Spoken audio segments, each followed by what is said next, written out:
Quick check at the freeways in Hawthorne, Things are West backed up. 105. 680 for the Prairie. short directions on standard sort of a ladder. A traffic problem on I-10 West 10 eastbound past between Overland, a 24th wreck Street there and has you University. slow The coming out of left downtown. lane.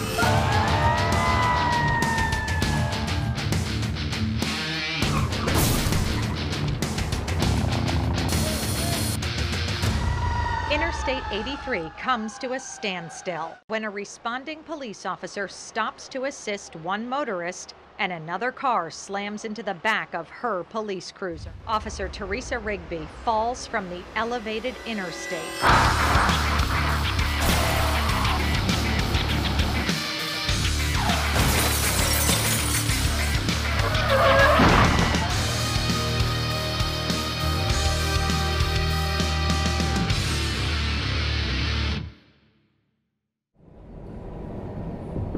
All of us have public safety responsibilities. In managing traffic incidents, we have an obvious obligation to the people involved, but we also have a responsibility to motorists to prevent secondary crashes and reduce delays.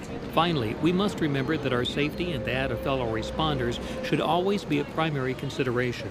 From the major multi-vehicle crash on a busy freeway to the disabled vehicle on the shoulder of a local street, the need for traffic incident management is apparent. The National Law Enforcement Officers Memorial is located in Washington, D.C. The FBI tracks officer deaths nationally.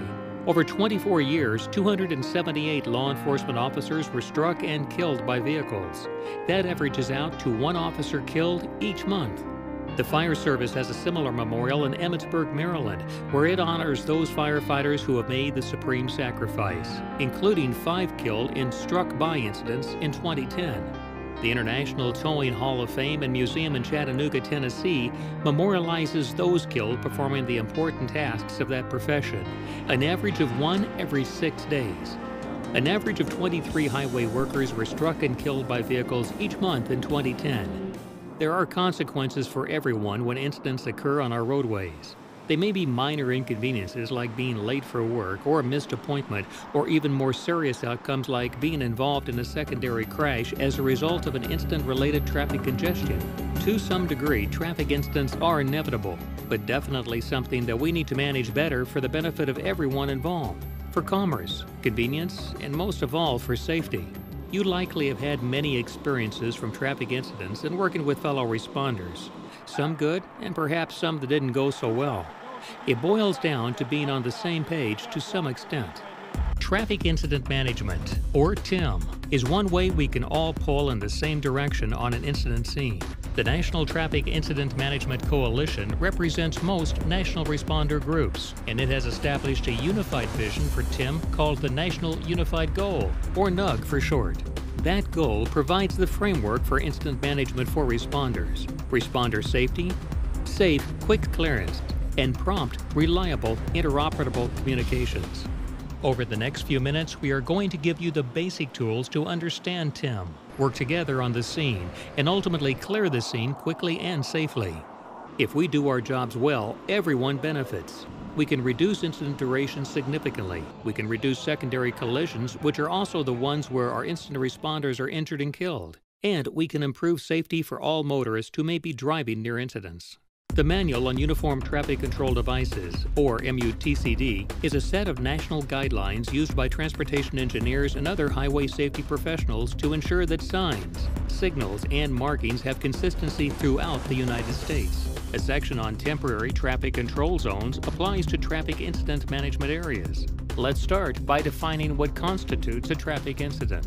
A traffic incident is an unplanned, randomly occurring traffic event that adversely affects normal traffic operations. You can see by the definition that an incident can vary widely from a stalled vehicle on the roadway shoulder, roadway debris, or a multi-vehicle crash with injuries that block several lanes on a major highway. Even a routine traffic stop can be a type of an incident, since it is an unexpected event to a passing motorist.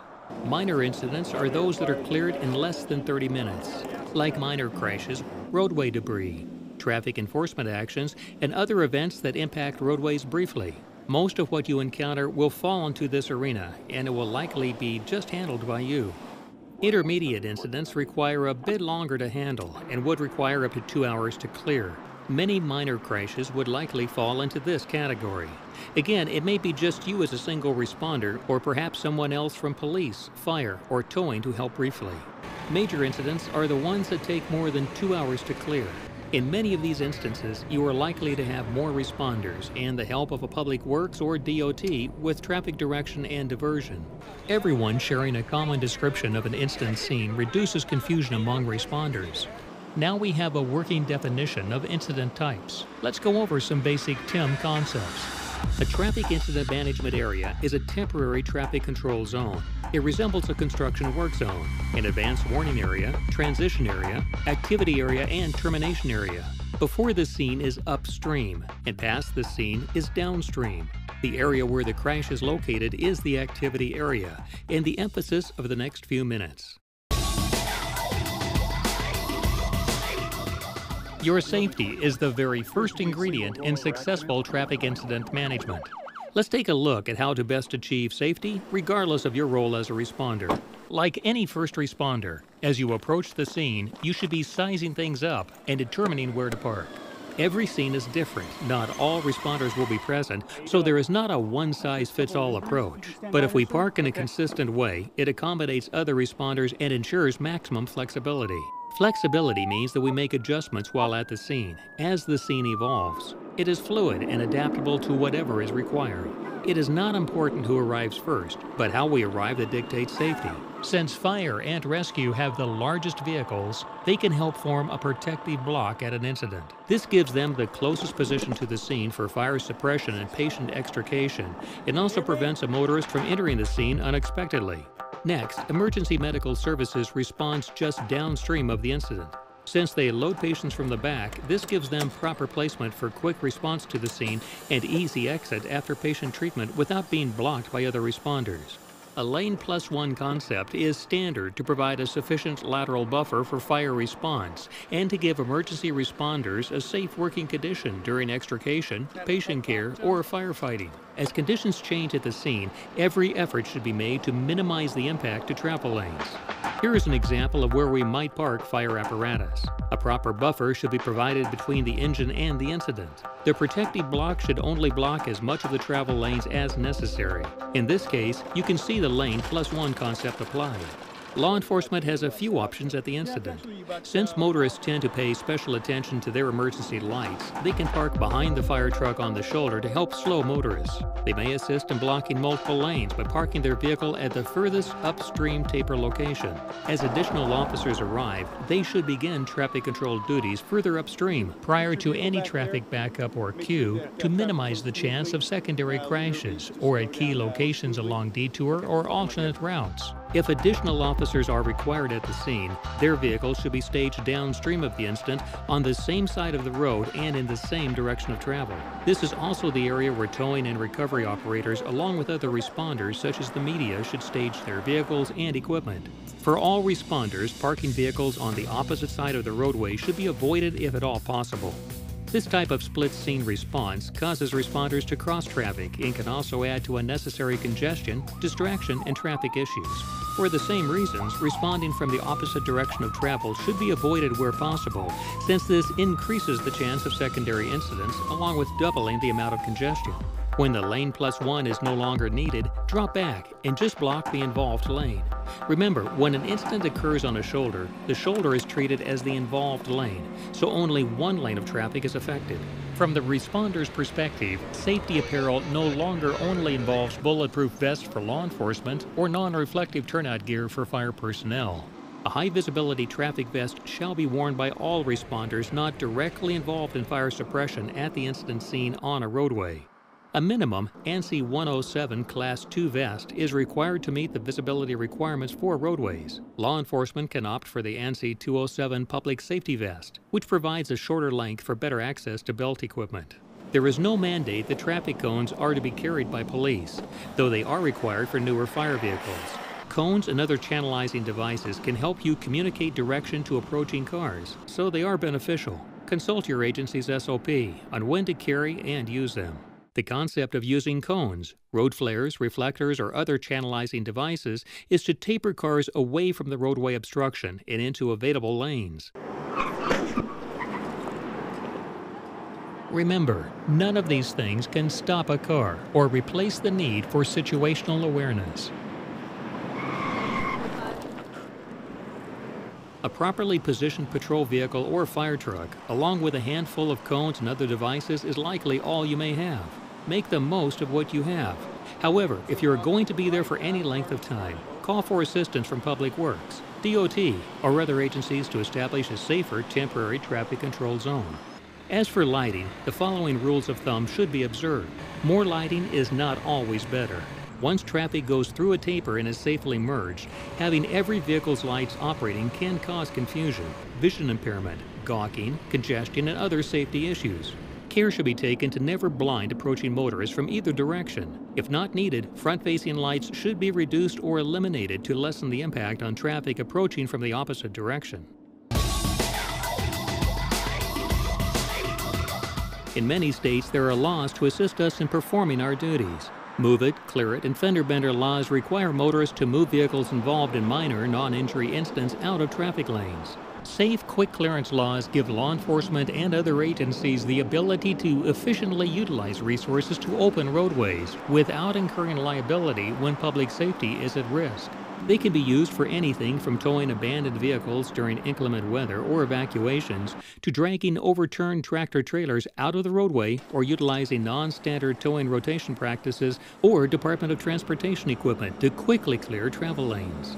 Push bumpers are a simple addition to patrol cars to move vehicles and minimize damage. Remember to check your agency's activation protocols and its liability. Size things up as you approach the incident scene itself. Ask yourself what can be done to make this response go as safely and quickly as possible. Can the incident be moved to the median or shoulder or to a parking lot or other safe location?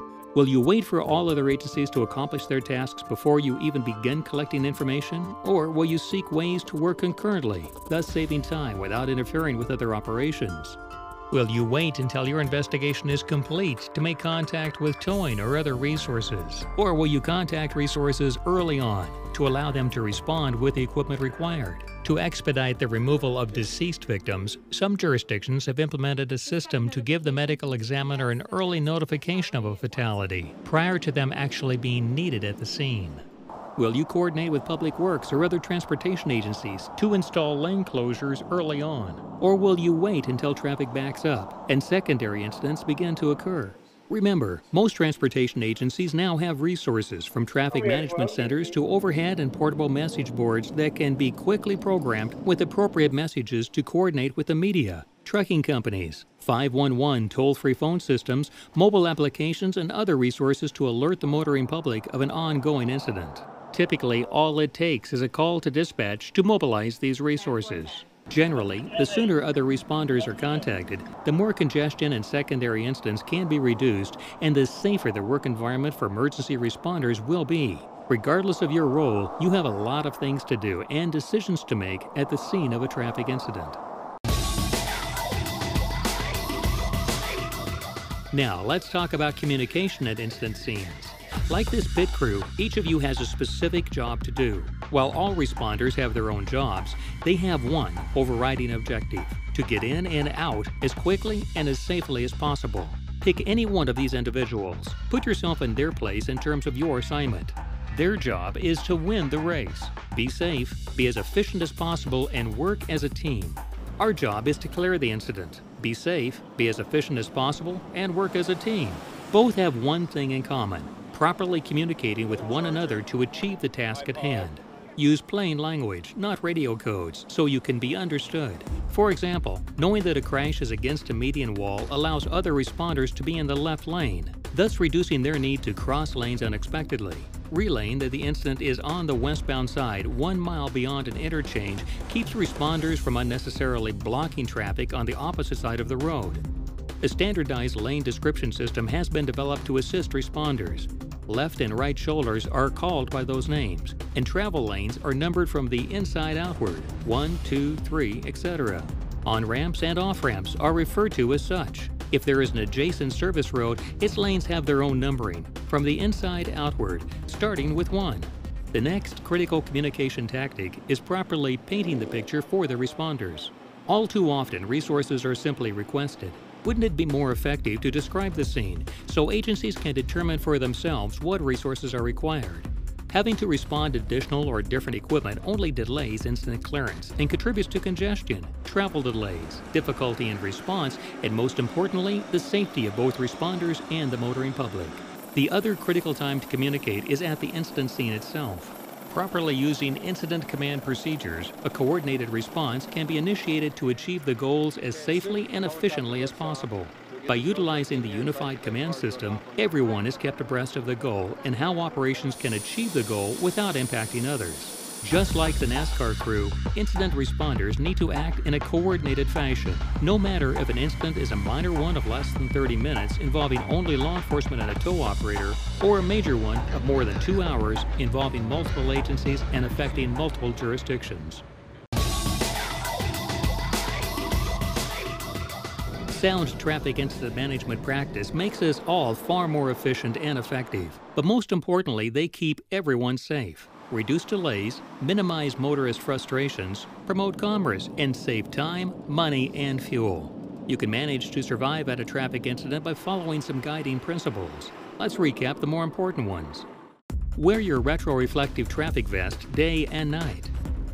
Park all vehicles in their appropriate location. Watch traffic and reassess the scene for changes. Reposition vehicles as needed to make room for other responders. Use lighting appropriately. Dim headlights unless they are needed to illuminate the scene at night and direct all lights away from oncoming traffic. If available, use traffic cones and other traffic control devices to protect the scene, warn motorists and guide them to open travel lanes. Block as few lanes as needed to protect the scene and to guide motorists. Open travel lanes as soon as possible. Consider moving the incident and all responding vehicles to the shoulder, or preferably completely off the roadway to an exit or parking lot. Clear the scene as soon as possible. Leave when you're no longer playing an active role. Understand the roles and procedures of others at the scene. Work as a team and communicate regularly. Keep dispatch informed, request other resources, and involve transportation agencies if needed. This video is designed to provide awareness to incident first responders. There are classroom training courses and online learning products being rolled out now to provide more detail about TIM and even to practice the concepts. Keep an eye out for the National Traffic Incident Responder course, brought to you by the Federal Highway Administration. You can also network with other responders in your area and around the nation by participating in the TIM network. More information is available at timnetwork.org.